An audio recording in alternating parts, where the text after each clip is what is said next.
There are lots of things that happen to us when the weather changes. From allergies to viruses, our bodies kind of go through the seasonal transition as well. So are there ways to prepare? How do we know if it's an allergy or a cold? Dr. Arnaldo Perez of Premier Allergy Ohio joining us now to help us answer those questions. So good to see you. Thanks for having me. So first off, a couple weeks away from fall, right? It's kind of knocking on the door. So let's talk about allergies. How common are fall allergies? What's kind of out there right now making us sneeze? So fall allergies are very, very common.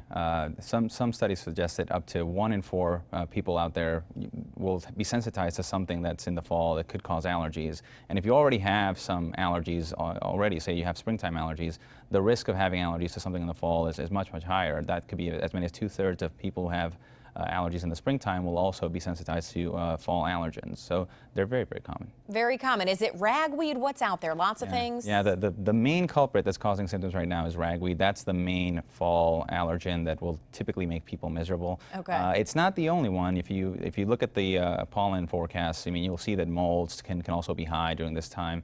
And there are other weeds which aren't as often reported, but the weeds tend to be the ones that cause problems as well during the fall season.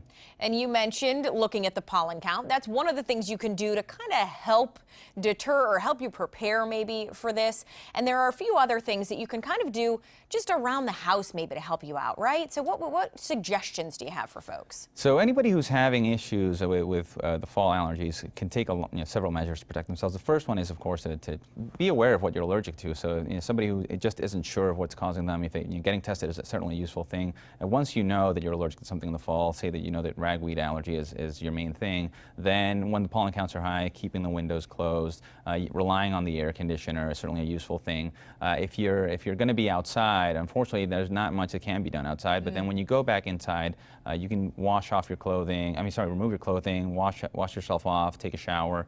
Those are all useful things to avoid contaminating the inside of the house. Using an air purifier inside the home is also useful. If you live anywhere where the humidity is very high, a dehumidifier can also be helpful. That depends on the particular place where a person lives.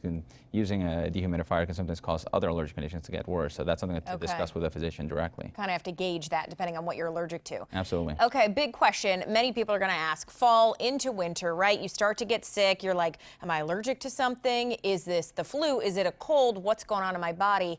Can we tell? Yeah. Before we go to the doctor. It's difficult to tell because there's always going to be some overlap with the symptoms. So things like sneezing or a runny nose, those are all going to be shared by colds or the flu or allergies. Now, the one big one that can let you know that it's an infection is if you have a fever.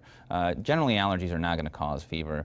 The other one is a cold tends to be self-limited. So somebody who suddenly develops symptoms, has never had an allergy, and a week later is feeling better, then it was very likely that was not something that they were allergic to and were exposed to. Whereas if they just have the symptoms throughout the entire fall season, well, that points far more strongly to this being an allergy and not being a cold, of course.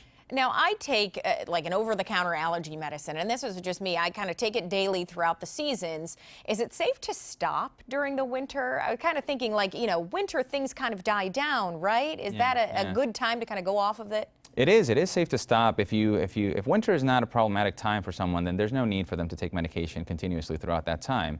That said, someone who has fall allergies or who has seasonal allergies could also be allergic to something that's present during the winter. So, things like dust mites or pets are things that people tend to be more frequently exposed to when the weather gets cold, just because they tend to spend more time indoors. Inside.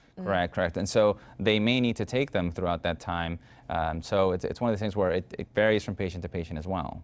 And if we, think we have allergies, don't know if we have a cold, whatever, I mean, the best thing obviously is to come in, get it checked out, find out, because if you can treat it, you want to treat it. Absolutely. I never caution anybody to self-diagnose. So it's always good to have that checked out by a physician and get the proper diagnosis. All right, perfect. Dr. Perez, I want to thank you so much for being with us today. Thanks for having me.